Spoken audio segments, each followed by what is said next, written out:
Existía también una gran puerta trasera que daba a la Isla Blanca y dos pequeñas puertas en sendos lados del edificio, todas las cuales permanecían trancadas por dentro. Los techos, cubiertos de tejas marrones, se inclinaban en suave pendiente hiperbólica y había un patio central rodeado de galerías y finas columnas. En esos momentos, los lamas advirtieron el incendio que consumía a la aldea y exhortaron al pueblo a combatirlo empleando el agua de los estanques y canales interiores, los que se podían inundar en cuestión de minutos, abriendo unas esclusas que contenían la presión del lago. Hay que admitir que algunos Tuscas conservaron la calma en esos trágicos instantes y corrieron a cumplir las órdenes que los lamas no se atrevían a realizar por sí mismos. Y otros hubo que intentaron vanamente oponerse a la voracidad del fuego. Pero una cosa es detener un incendio ocasional, surgido por accidente en tal o cual lugar, y otra muy distinta, enfrentarse a 100 focos deliberadamente encendidos. El incendio se tornó incontenible en ciertos barrios, y sus moradores huyeron despavoridos, algunos rumbo al exterior y otros en dirección al lamasterio. Sin reparar en los cadáveres agribillados que sembraban la plaza, turbas procedentes de varias direcciones convergían a cada instante para solicitar socorro divino de sus dioses. En tanto los lamas los conminaban a luchar de inmediato contra el fuego y contra los invisibles pero letales enemigos. Sin embargo, aunque era ensordecedor el lamento y los alaridos de los desesperados, sobre el ruido de fondo que producía el crepitar de las cosas al quemarse, ya no se escuchaba el sonido de las armas de fuego.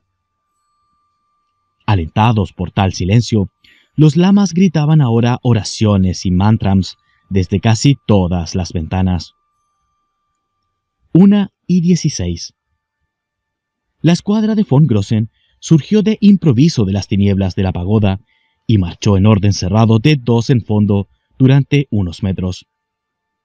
Un instante después, Kloster y Hans disparaban las dos primeras granadas incendiarias hacia dos ventanas del segundo piso. Una impactó en el pecho del lama, que vociferaba circunstancialmente su discurso y lo hizo desaparecer bajo una luz cegadora.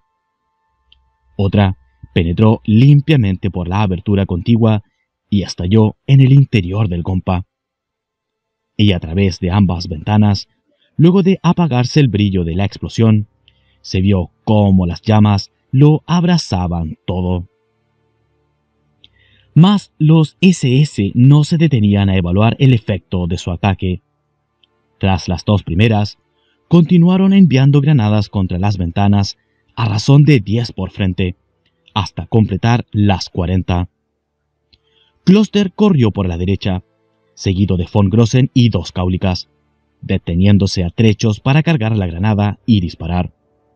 Hans lo hizo por la izquierda, protegido por Heinz y tres cáulicas, tirando de manera semejante. Nadie había contado con la posibilidad que el monasterio tuviese su propio cuerpo de guardia, la que pasó desapercibida para el observador Gurkha. Empero, aquella era insignificante en número, aunque sus miembros poseían buen adiestramiento en el empleo del sable. Allí sufrieron la primera y única baja, cuando una sorpresiva cuchillada cegó la vida de un lopa del grupo de von Grossen. Los guardias, 2 o 3 por puerta, permanecían afuera y trataron, haciendo gala de cierto valor, de impedir que fuese atacado el monasterio. Por supuesto, no tenían ni la destreza ni el conocimiento necesario para rivalizar con los cáulicas y, cuando no fueron eliminados por sus cimitarras, cayeron perforados por las implacables balas germanas. En contados segundos, el lamasterio fue, pues, igualmente pasto de las llamas, como huéspedes involuntarios de un horno infernal, como si el rayo de Indra hubiese efectivamente caído sobre el pacífico Asram Jafrán. La mayor parte de los hipócritas santos lamas halló horrible muerte en esos primeros minutos del ataque, una muerte que iba acompañada por un estremecedor concierto de aullidos de dolor. A los 2 minutos, ambos pelotones se reunieron en la puerta posterior del monasterio, la que miraba a la Isla Blanca y al templo de Rigdenhiepo. Los relojes señalaban la 1:18, y por la playa se aproximaba a paso lento un tercer grupo. Era la cuadrilla compuesta por el Gurkha, el Lopa, Oscar Feil y yo. De pronto se abrió la puerta y algunos lamas pretendieron salir al exterior. Tosían y lloraban por el humo, y sus simples rostros asiáticos representaban la imagen del espanto. Von Grossen los ametralló sin piedad y bramó: ¡a las otras puertas! En efecto, las restantes puertas se abrieron también, pero fueron muy pocos los sobrevivientes que tuvimos que suprimir. El intenso calor y el derrumbe de los pisos superiores acabó con la mayor parte antes que pudiesen llegar a las salidas. Como los vigías, como la guarnición, la totalidad de los lamas del bonete cúrcuma terminaron aniquilados a causa de nuestra superioridad en el arte de la guerra. Capítulo 27. 1:21. Karl von Grossen, Heinz, Kloster, Hans, Oscar y yo, el conjunto de 5 lopas y el Gurkha, salvamos los 300 metros que nos separaban de la torre izquierda. Tuvimos que abrirnos paso sangrientamente entre el escaso gentío que aún corría caóticamente sin saber qué hacer, pero esa vía de escape, planeada por von Grossen, demostró ser, si no la única posible, una de las pocas que quedaban. Otro curso de evasión, por ejemplo, podría haber considerado el medio acuático del lago.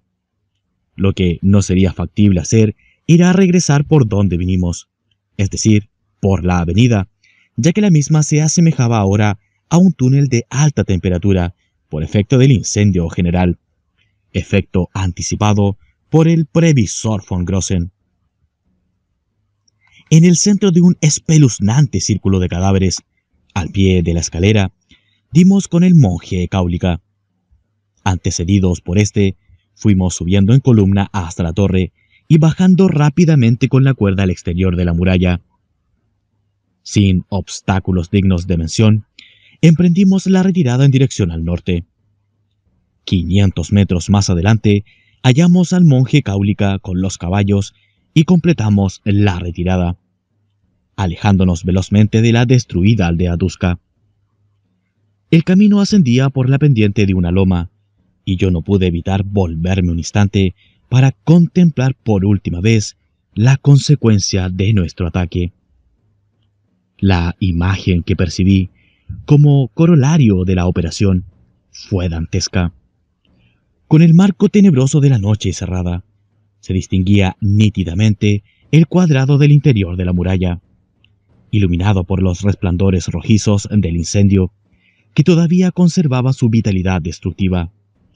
El fuego, como una bestia famélica, había decidido devorarlo todo, y aún se alimentaba del siniestro monasterio. El edificio, que fuera el más alto de la aldea, ardía libremente y sus llamas proyectaban un abanico multicolor sobre el espejo inmutable del lago Kiaring. Bajo esa luz, hasta me fue posible reconocer al maldito templo de Rigdenhiepo, que estaba construido íntegramente con piedras blancas. El éxito del ataque habría sido total de haber podido seguir el curso de una variante planificada por von Grossen, que contemplaba la dinamitación de aquel templo satánico.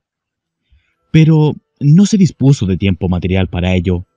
Vale decir, el tiempo se empleó en cubrir las puertas del Compa a fin de evitar que escapasen los lamas. Al realista von Grossen le pareció más práctico matar a todos los lamas, enemigos vivos, que emplear la violencia en un símbolo inerte, tal como el templo. Mas yo discrepaba con semejante criterio, pues consideraba que tenía más peso real, como adversario, el lamasterio que los lamas. A la fraternidad blanca le iba a resultar mucho más fácil reemplazar a los lamas que reconstruir el milenario templo. Sin embargo, nada le reprocharía a von Grossen, ya que, gracias a su indudable profesionalismo, ahora galopaba a mi lado Oscar Feil. Unas potentes exclamaciones me sustrajeron bruscamente de tales pensamientos. Tardé en comprender que todos hicieron lo mismo que yo, y se volvieron un segundo para llevarse la visión final de la aldea Dusca. Y ahora, al descender al otro lado de la loma, lanzaban incontenibles y alborozados gritos de júbilo. Naturalmente, me refiero a los alemanes, pues los asiáticos permanecían tan indiferentes como siempre. Von Grossen tuvo que aludir a la autoridad de su grado militar para evitar que se entonara a viva voz la canción de Baldur von Schirach, canto a las banderas de las juventudes hitlerianas. Yo también la hubiese querido cantar en ese momento, y, recordando mi niñez en el Cairo, la repetía mentalmente, como, sin dudas, hacían mis camaradas. Alemania, un día te elevarás radiante, aunque nosotros tengamos que morir. Nuestros estandartes ondean frente a nos. Nuestros estandartes son de un tiempo mejor. Nuestros estandartes nos conducen a la eternidad. Sí, nuestros estandartes son superiores a la muerte. Sí, nuestros estandartes eran superiores a la muerte misma y desencadenaban la muerte sobre los enemigos, como acababan de comprobar los lamas del bonete cúrcuma. Los alemanes desatábamos la muerte porque la historia nos convocaba para ello.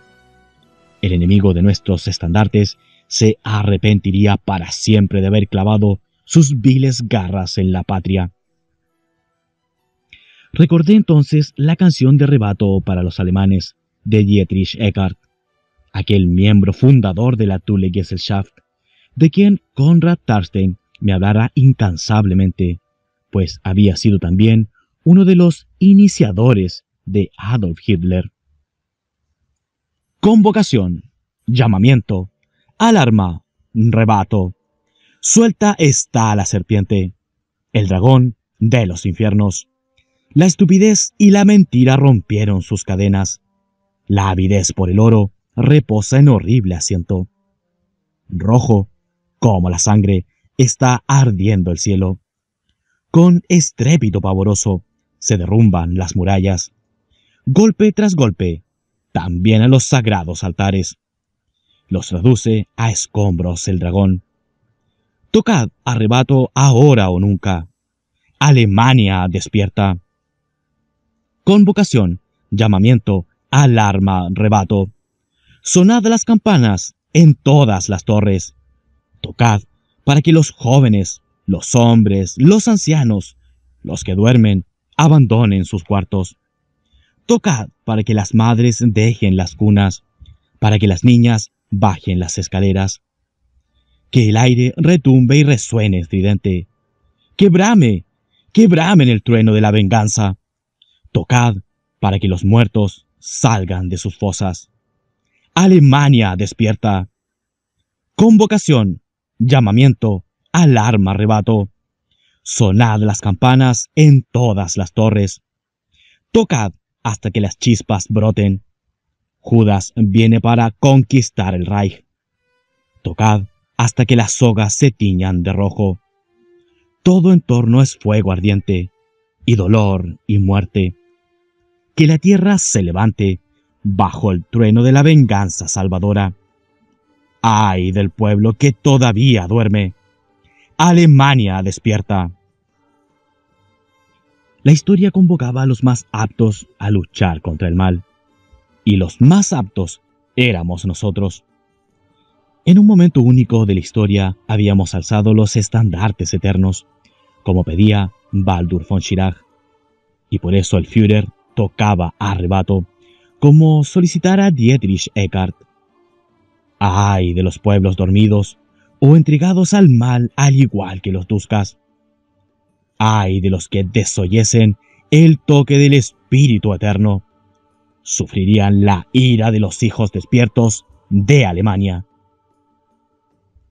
Lo ocurrido en el Tíbet constituía un ejemplo. 5 oficiales SS y 8 iniciados cáulicas, lamentando una sola baja, exterminaron a más de 1 millar de feroces enemigos. 1 por 1000, justa proporción por la vida del iniciado caído y la de Oscar Freire, que se proponían tomar.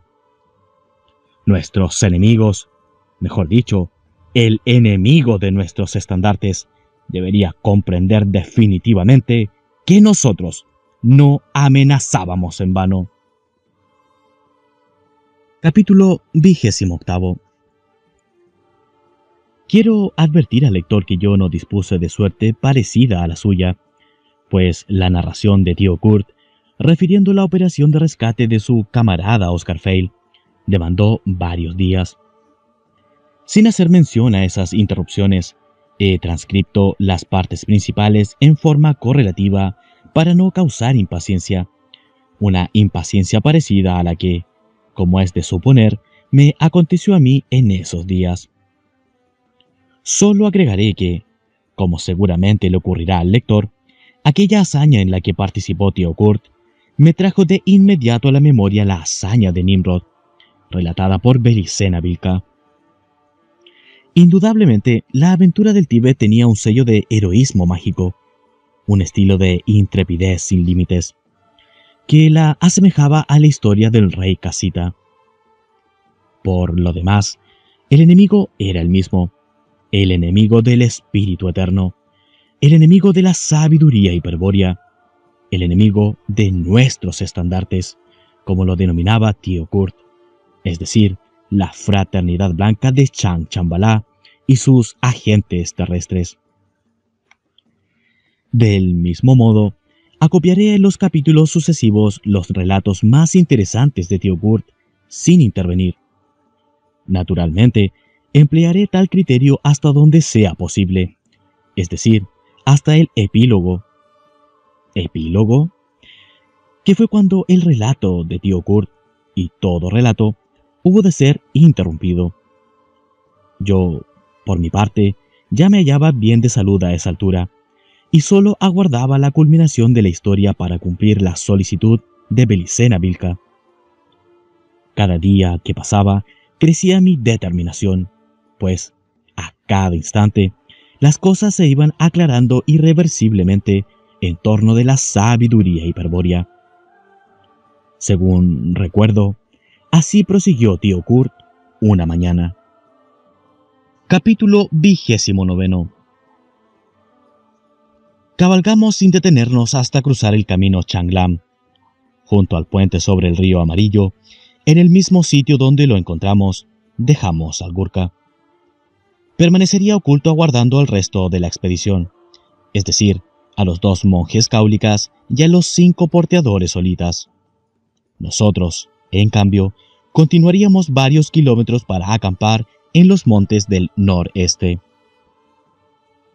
No convenía hacernos ver por el momento, pues el ataque a la aldea Tuska causaría la consiguiente alarma en la región e ignorábamos la reacción de las autoridades oficiales del Tíbet, quienes tal vez sospechasen de nuestra intervención.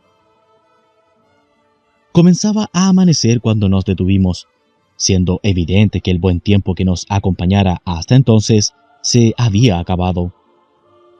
Densas nubes surcaban velozmente las alturas y una brisa helada, que nos calaba hasta los huesos, anunciaba sin equívocos posibles la inminente tormenta.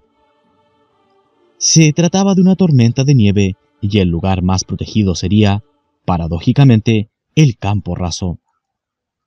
De acampar contra las rocas de una barranca, podríamos terminar sepultados por una avalancha.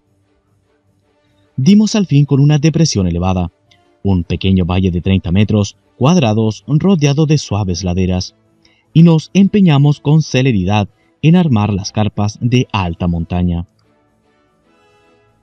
Al mediodía fue imposible permanecer en la intemperie, pues la brisa se había convertido en franca ventisca, y hubo que refugiarse en las carpas. Solo los caballos tibetanos, como hijos de Céfiro que eran, resistían con naturalidad las inclemencias del viento.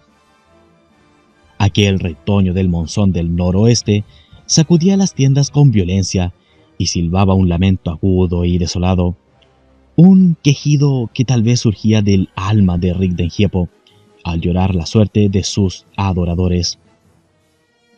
Adentro de mi tienda, otra tormenta amenazaba desatarse, pero a esta no la causaba el viento, sino la tempestuosa actitud de von Grossen. Para el Standartenführer, la operación contra los Duskas representaba pura diversión, pérdida de tiempo. Su misión, dar alcance a la expedición de Schäfer, no se había cumplido, y el tiempo seguía transcurriendo inútilmente. De acuerdo a sus lógicas apreciaciones, ahora estábamos peor que antes. En primer lugar, razonaba, desconocíamos el camino secreto que unía el cancel de Chambalá con la puerta de Chambalá, cerca del lago Kukunor. En segundo término, parecía evidente que ya no podríamos seguirlos como hasta entonces, es decir, contando con la colaboración de la red cáulica, puesto que los espías gurkas quedaron fuera de la expedición. Y en tercer lugar, cabía esperarse que a lo largo de aquel camino poco o nada frecuentado no hubiese pobladores a quienes indagar. Pero, en cuarto orden, sería muy improbable que si los hubiera, ellos nos facilitasen la información requerida, después que nosotros descubrimos nuestra filiación contraria a la Fraternidad Blanca, destruyendo a la comunidad de lamas del bonete cúrcuma. ¿Cómo? Entonces, ¿cómo haríamos para darles alcance, según rezaban las órdenes de la División Tercera de la RSHA? Yo fingía ignorar estas preguntas y me contentaba en explicar a Oscar Feil las verdaderas causas de su secuestro a manos de los Duskas. En verdad, había caído en una emboscada. La celada era parte de un complot entre Ernst Schäfer y los lamas del bonete cúrcuma, cuyo propósito tenía por fin proveer de una víctima humana al culto de Rigdenhiepo. Empero, tal conspiración tenía sus raíces en Alemania, en los traidores que se titulaban las Fuerzas Sanas de Alemania, quienes planearon aquella expedición y negociaron con la Fraternidad Blanca el precio de su apoyo. Y tal precio sería sin dudas muy alto. Solo para atravesar el Cancel se requería un sacrificio, la ejecución de un símbolo de la Nueva Alemania, la muerte de un SS, el holocausto de un exponente de la aristocracia de sangre del Tercer Reich. Luego, en Chambalá, Schäfer conocería el resto de las condiciones.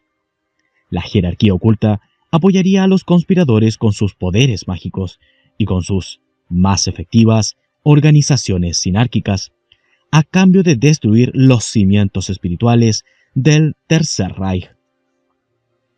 No solo el Führer y su plana mayor tendrían que morir, y el Partido Nacional Socialista ser disuelto, sino que se debería extirpar el núcleo del tumor. Esto es, habría que desintegrar a la SS y demoler a la Orden Negra SS, exterminando sin misericordia a sus iniciados. Sí, el bisturí de la fraternidad interesaría esta vez el fondo de la herida, raspando si fuese necesario el hueso de la estructura social alemana. Solo así, a posteriori de la cirugía mayor, podría edificarse la civilización del amor sobre las cenizas de la civilización del odio nazi. Mas, hasta aquí, se trataría solamente de una parte del precio.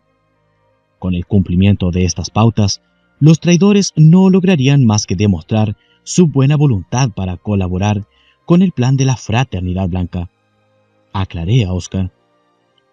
El apoyo completo vendría más tarde, si los conspiradores triunfantes demostraban estar dispuestos a llegar hasta el final y ya encaraban una transformación profunda de la sociedad alemana que borrase todas las huellas de la cultura nazi y la sabiduría hiperbórea. Una sociedad alemana que se integrase pacíficamente en la sinarquía universal, de la segunda mitad del siglo XX exigiría, para que fuese abierta y confiable a la fraternidad blanca, una forma de gobierno democrática y liberal, y una cultura oficial en la que tuviesen libre expresión el sionismo, la judeo-masonería y el judeo-marxismo, o las ideologías nacidas de esos troncos sinárquicos. Entonces sí, si los traidores reinantes realizaban estas condiciones del pacto, Alemania se situaría en el bando de Dios, del bien, del amor y de la justicia, y los alemanes se verían apartados para siempre de sus malignas deidades ancestrales. Así es, Oscar, concluí. Ernst Schäfer es uno más de un conjunto numeroso de traidores. Su función en la conspiración es firmar, en nombre de las fuerzas sanas de Alemania, un pacto cultural sinárquico con los representantes de la fraternidad blanca. No puedo revelarte en qué consiste nuestra misión, cómo vamos a frustrar sus planes, pero te aseguro que ya en Alemania tu suerte estaba decidida. Jamás pasarías por el cancel de Chambalá. Oscar se sintió ridículo cuando supo que Ernst Schäfer lo había condenado desde el principio a morir en el Tíbet, que quizás solo con ese fin le permitió participar de la operación Albasten, y que el espionaje que realizara para mí había sido a su vez supervisado por 2 espías profesionales del SD, participantes también de la expedición. Y para colmo de males, hubo de enterarse de que, involuntariamente, había causado la muerte de Ganji. He sido un tonto, afirmó avergonzado. Y pensar que yo me atreví a aconsejarte a ti sobre la forma en que debías actuar, y te sugerí consultar a Rudolf Hess. Todos se han burlado de mí. No te tortures, Oscar, que en ese entonces yo ignoraba estos hechos. Y hasta último momento yo desconocía la existencia de otros espías entre ustedes. Ahora solo debemos pensar en impedir que el infame traidor de Schäfer lleve a cabo su infernal cometido. Sus planes ya están fallando. Tú estás vivo, y eso es lo que cuenta. Vendrás con nosotros y conocerás el final de la historia. Comprobarás el fracaso de sus vanos esfuerzos por destruir el nuevo orden, aseguré con convicción. Muy claros conceptos y muy admirable su fe, von Silbermann, intervino von Grossen volviendo a la carga. Pero no me ha dicho aún cómo vamos a encontrar a Schäfer en este laberinto de montañas, y con el invierno casi encima. ¿Cómo lo buscaremos? ¿Cree acaso que es posible rastrillar al azar semejante región? Realmente yo no tenía ni la menor idea que respondiese a esas preguntas. Ante la presión del Standartenführer, solo atiné a proponer: debemos inquirir a los cáulicas. Posiblemente ellos sepan el modo de localizar a quienes se desplazan por territorios que les resultan sobradamente conocidos. Karl von Grossen se tomó la cabeza entre las manos al comprender que sus sospechas eran fundadas. Yo no poseía la solución al problema de hallar a Schäfer. Mein Gott, si fallaban en ese objetivo, ni soñar con regresar a Alemania. Aquella operación, Himmler y Heydrich se lo habían dicho bien claro. Podía constituir un viaje sin retorno. El fracaso no estaba permitido. Si fracasaba, debía protagonizar una suerte de harakiri o seppuku, el honorable suicidio ritual de los samuráis japoneses. Pero von Grossen, además de duro, era un hombre de proverbial sangre fría. No obstante su aprensión, dijo: buena idea, von Silbermann. Trataremos de llevarla de inmediato a la práctica. Sin esperar respuesta, desenganchó las telas de la tienda y se precipitó al exterior, efectuando vigorosos saltos de rana. Afuera la ventisca arreciaba. Lo seguí perplejo y penetré con él en una de las vecinas carpas de los Lopas.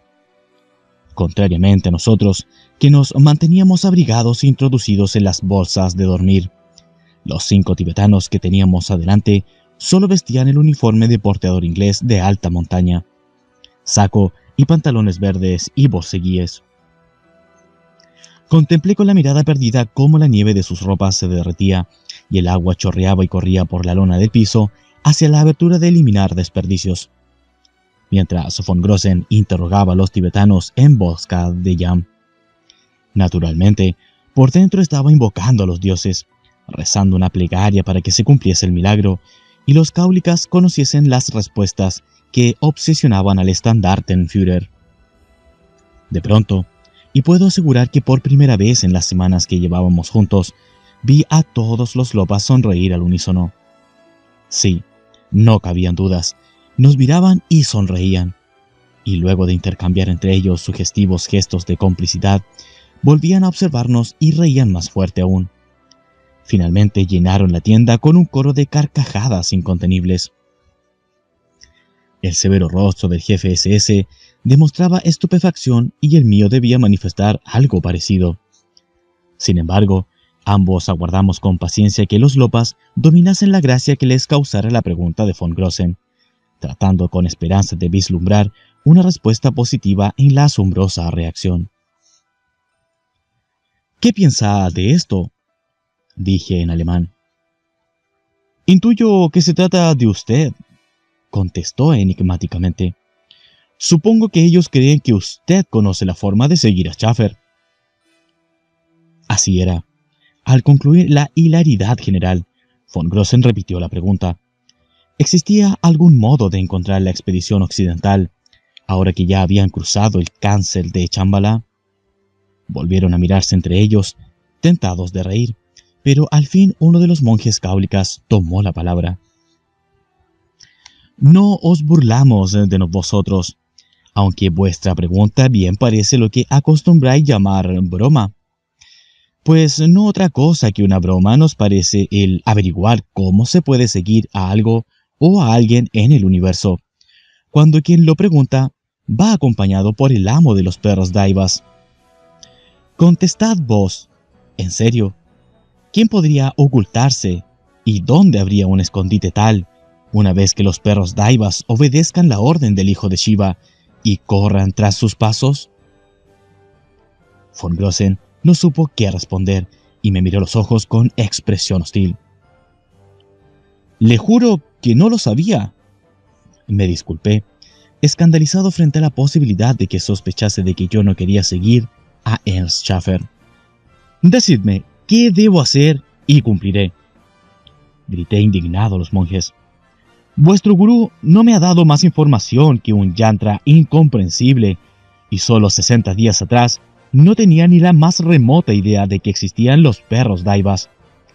Explicadme vosotros, ¿cómo debo proceder para conseguir que esas bestias localicen la expedición alemana?» Nuevamente se miraron entre sí los lopas, pero sus rostros mostraban ahora la habitual indiferencia. El que había hablado, y al que llamaban Siriviria, tomó la palabra.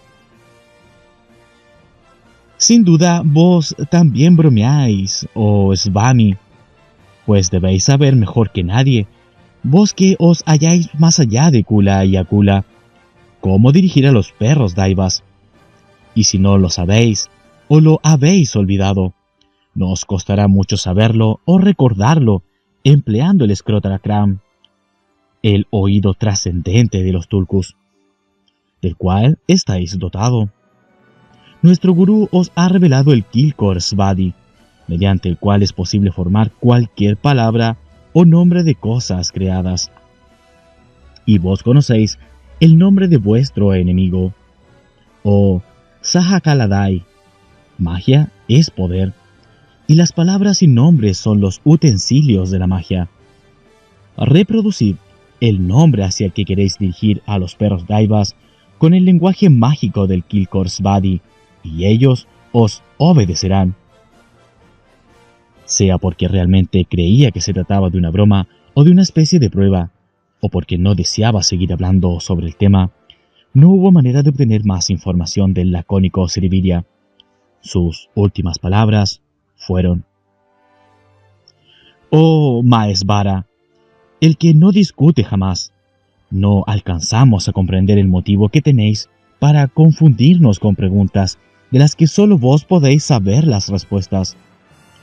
El Círculo Kaula conoce la magia que permite existir a los perros daivas, pero nadie que no sea un gran gurú o un tulku consigue dominarlos con la mente, única vía por la que reciben órdenes.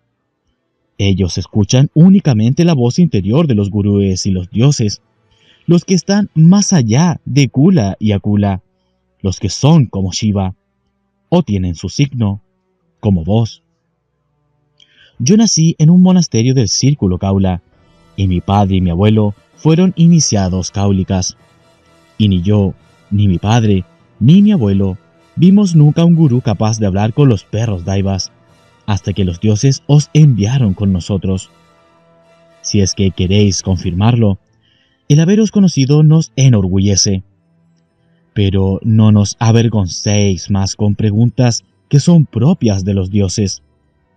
Sabemos de nuestra debilidad y confusión en el infierno de Maya, y hacemos todo lo posible para remediarlo.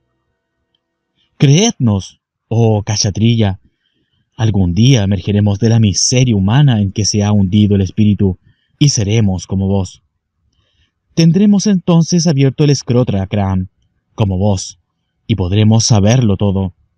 Y los dioses nos revelarán los secretos del Tantra, y los Svadidaivas nos obedecerán como a vos. Regresamos a la carpa profundamente impresionados, aunque por motivos diferentes.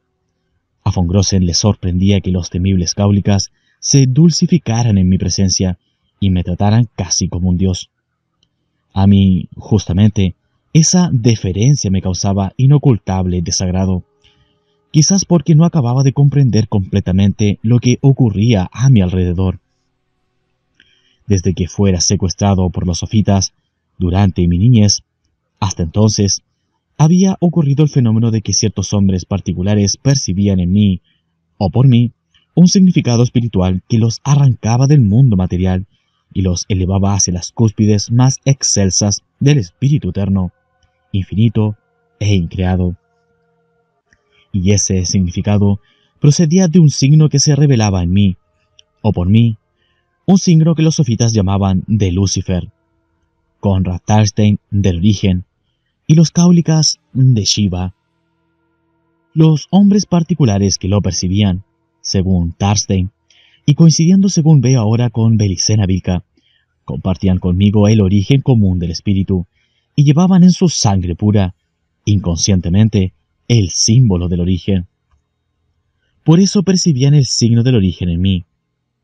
En verdad, no lo conocían recién, sino que entonces lo reconocían, lo proyectaban en mí, y entonces se tornaba consciente, descubriendo la presencia del espíritu en sí mismo, revelando el misterio del origen.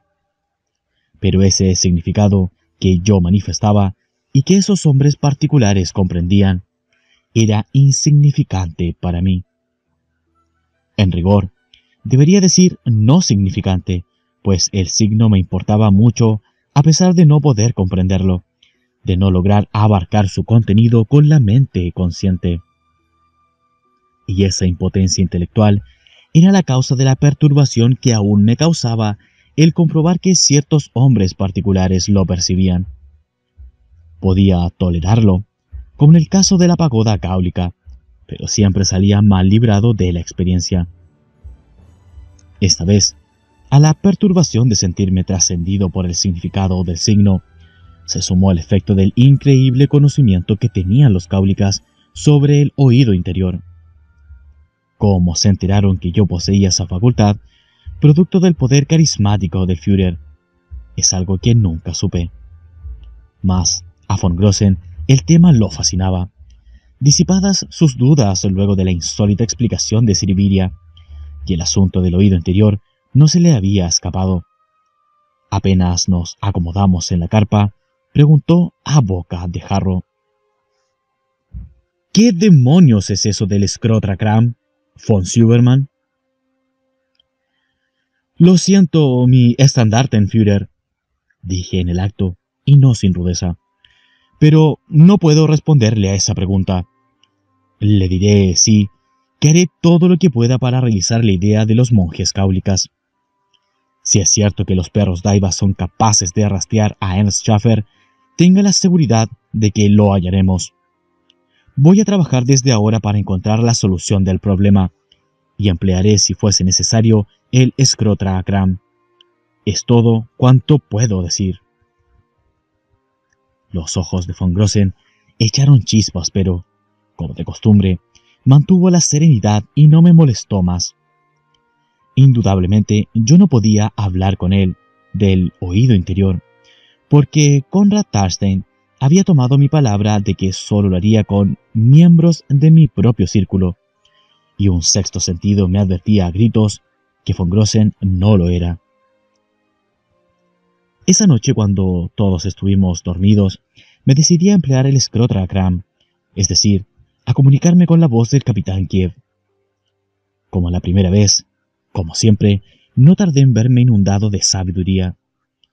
Comprendí así que los vijas del yantra no solo permitían emitir un conjunto de órdenes fijas, según me revelara el gurú Visaraga, sino que constituían un alfabeto de poder con el que se podía formar cualquier nombre de cosas creadas. Los cáulicas, evidentemente, conocían aquella propiedad, pero ignoraban la clave alfabética que ordenaba los 49 vijas y posibilitaba la codificación de cualquier palabra. Sin embargo, no hubiese sido difícil para ellos descubrir el alfabeto de poder, efectuando un análisis criptográfico de las palabras de mando para los perros Daivas que figuraban en sus fórmulas mágicas. Sea como fuere, lo cierto es que a mí me había sido revelada la totalidad del secreto. Conocía ahora un símbolo, semejante al plano de un laberinto, que aplicado sobre el yantra dotaba a los vijas de una determinada orden, a cuyo arreglo se debían ajustar las palabras formadas. Lo verifiqué varias veces con las palabras de mando del gurú y, cuando estuve seguro de no cometer errores, me aboqué a la tarea de traducir la sentencia «Sigan a Ernst Schaffer» en la lengua del yantra Svadi. Capítulo 30. Por la noche amainó el temporal y a la mañana el cielo se presentaba despejado, sin vestigios de la pasada tormenta. Hasta el viento había cesado por completo y el Vayu Tadva se mostraba sereno. Un silencio total reinaba ahora en el diminuto valle. Los tibios rayos de Surya, el sol, apenas alcanzaban a derretir parte de la nieve acumulada. Pero más radiante que el sol me hallaba yo, pues, aunque no había dormido en toda la noche, estaba seguro de tener la solución para dirigir a los perros Daivas tras los pasos de Ernst Schaffer, y ese logro me estimulaba y sobreexcitaba.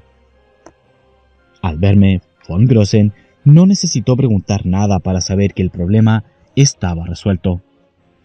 Se ocupó, en cambio, de enviar un Lopa para relevar al Gurkha y notificarle la ubicación de nuestro campamento. Luego se concentró en estudiar los deficientes mapas del Tíbet y el oeste de China. Pasé la mañana conversando con Oscar y con los otros oficiales, y al mediodía almorzamos zampa, una olla cocinada por los monjes, formando todos juntos una gran rueda de conmilitones. La reciente aventura nos había aproximado al peligro y a la muerte, y dejado como saldo positivo una sana camaradería que me recordaba los días de la Hitlerjugend. Sí, hasta podría asegurarte, Nefe Arturo, que en aquellos momentos nos embargaba una despreocupada alegría. Ya anochecía cuando llegaron el Gurkha, el Lopa mandado por von Grossen, los 2 Lopas que dejamos en Yushu y los 5 porteadores solitas con los Jacks, los Sos y los terribles Dogos. Creo que jamás en mi vida me sentí tan contento como en esa ocasión, al recobrar a los perros Daivas. El arribo fue muy festejado por los oficiales SS, pues, además de víveres, en los Jacks venían otros 50 cargadores de Schmeisser y balas de Luger, justo para reponer las municiones gastadas contra los Tuskas. Los 2 monjes cáulicas traían noticias frescas sobre el ataque, recogidas en el camino Shang-Lam. Toda la región del Tíbet estaría, al parecer, conmocionada por el suceso.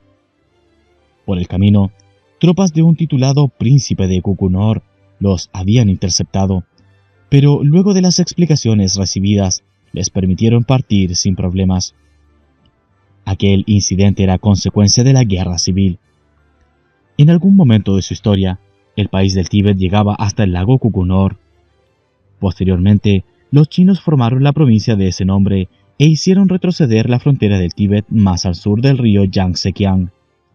Y últimamente, luego de la incorporación de otros pequeños estados, principados o feudos tibetanos, constituyeron la gran provincia de Singhai.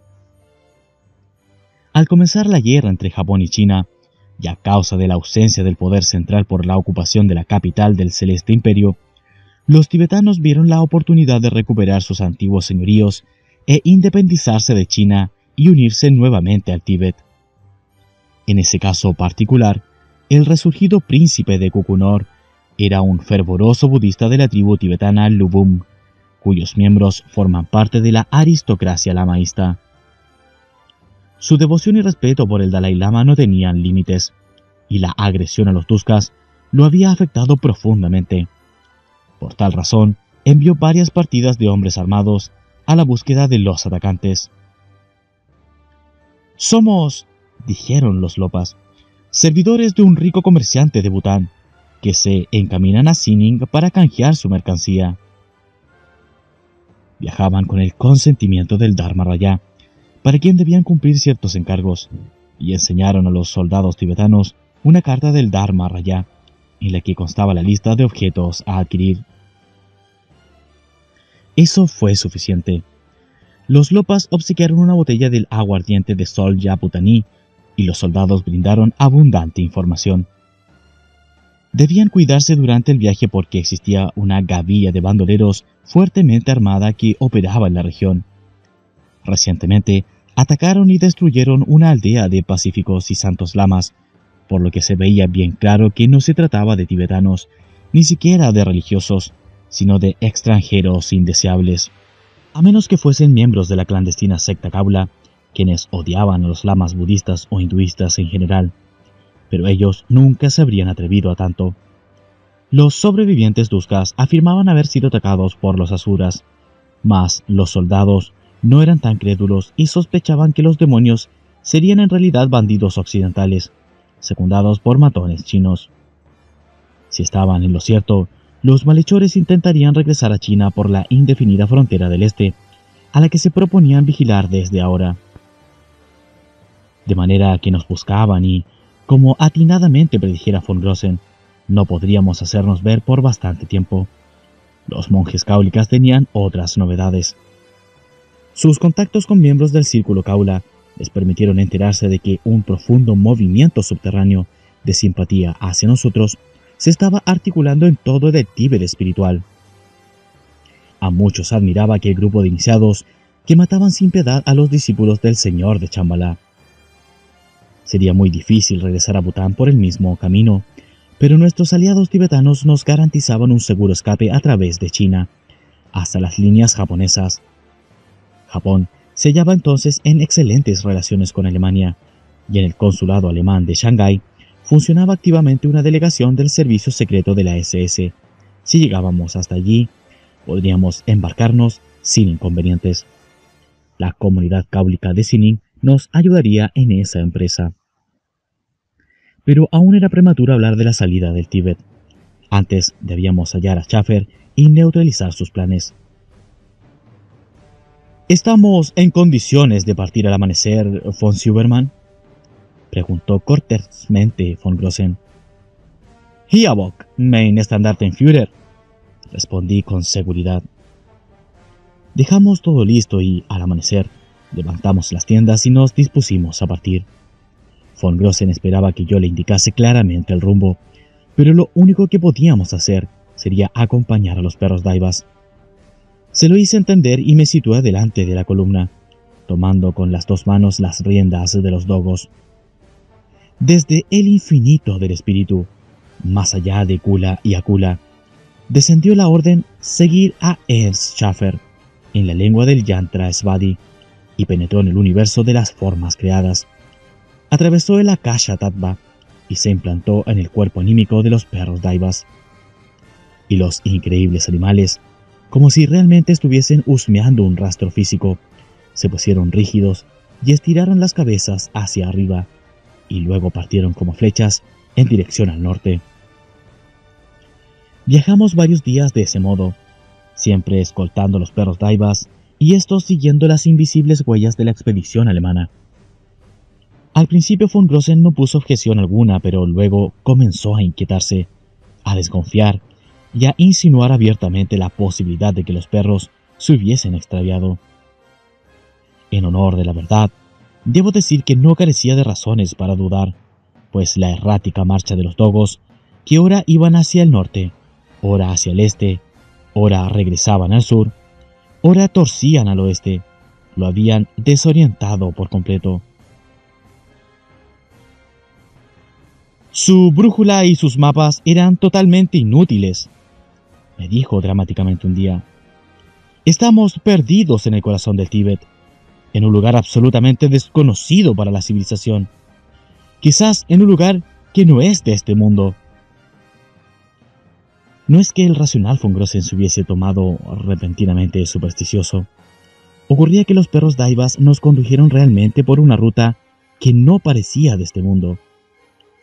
En ese momento nos encontrábamos en un enorme valle, ornado de regular vegetación y dotado de primaveral clima. Todo era tranquilo y perfecto allí, solo que ese lugar no podía existir donde estaba. Observé un pequeño pájaro posarse en un árbol, vi un arbusto con flores amarillas, eché una mirada perdida a una liebre veloz y comprendí que la circunstancia no tenía explicación. Recién, entonces, me entró preocupación y le concedí razón a los reclamos de von Grossen. ¿Dónde diablos estamos?, pensé, mientras detenía con una orden mental a los dogos. Von Grossen me contemplaba fastidiado. Al fin ha comprendido el problema. Hace tiempo que le advierto que algo no anda bien, pero usted no me escucha. No escucha a nadie. Solo presta atención a sus malditos perros. No niego que en todo esto hay hechos sobrenaturales, hechos que quizás yo no pueda o no deba comprender. Lo acepto y ni intento cambiar las cosas. Sé que los perros nos guiarán por sendas extrañas y lógicas para alcanzar a quienes también transitan por un camino mágico. Lo sé, y no busco comprender cómo lo hacen. Para eso está usted, pero óigame bien, von Silbermann. No puede suceder que, en esto o en otro mundo, los perros se desorienten, se extravíen, pierdan la pista de Schäfer o sigan un rastro falso. ¿No puede haber, acaso, otros magos, enemigos nuestros, que interfieran su rumbo? Absolutamente no, le dije, pero ahora era él quien no escuchaba. Hace una semana que marchamos, supuestamente hacia el lago Kukunor, vale decir, hacia el noreste. ¿Sabe en qué región deberíamos estar? Sí, acepté de mala gana. En Singhai. Este valle... No, von Silbermann. Usted sabe perfectamente que un valle como este no existe en Singhai. Es un Ostenführer, si mal no recuerdo. Lo leí en su legajo. Vale decir que conoce bastante la geografía del Asia. Deberíamos estar en Singhai, y a veces parecía que estábamos allí, pero definitivamente esto no es Singhai. No sabemos siquiera si es el Tíbet. Karl von Grossen rió histéricamente y continuó. Yo decidí esperar que se calmara. Mire la brújula. Hacia allá está el este, de donde venimos. ¿Recuerda el gran lago que vimos ayer con los prismáticos y que convinimos en que no podía ser otro más que el Kugunor? Pues bien, la orilla este de ese lago da al valle de Singhai, entre los montes Nanchang al norte y la cordillera Kuen-Lun al sur. ¿Conoce la distancia entre el lago y los montes Kuen-Lun? Si quiere, puede consultar el mapa. Considerando que la cordillera Kuen-Lun se extiende paralelamente de este a oeste, Creo que hay unos 30 kilómetros entre el lago y su extremo oriental, la cadena Amashin, dije de memoria. Y entre la orilla este y el extremo occidental del lago Kwenlun, la cadena Altintag. Por ejemplo, en cambio hay unos 1000 kilómetros. Eso es, confirmó triunfalmente. Ahora mire hacia el sur con los prismáticos. ¿Reconoce esos montes? ¿A no más de 15 kilómetros? Son los Altintag, exclamé estupefacto. El extremo oeste de la cordillera Kwenlun. ¿Y a usted le parece, von Silverman, que desde ayer a hoy pudimos recorrer 1000 kilómetros? Nein. Ahora va siendo usted razonable, aprobó. Le diré cuánto anduvimos, ya que he efectuado un cálculo preciso. Solo 25 kilómetros. ¿Comprende?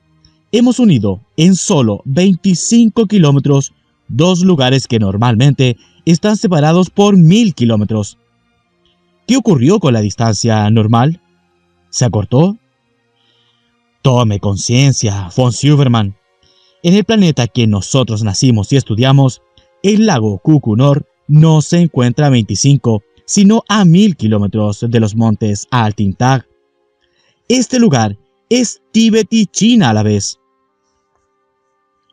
Ante aquella realidad tangible de hallarnos frente a los montes Altintag, en el oeste de la cordillera Kwenlun, se aclaraba inesperadamente el significado del nombre clave Al-Basten Operation, que entendíamos como Operación Viejo Oeste.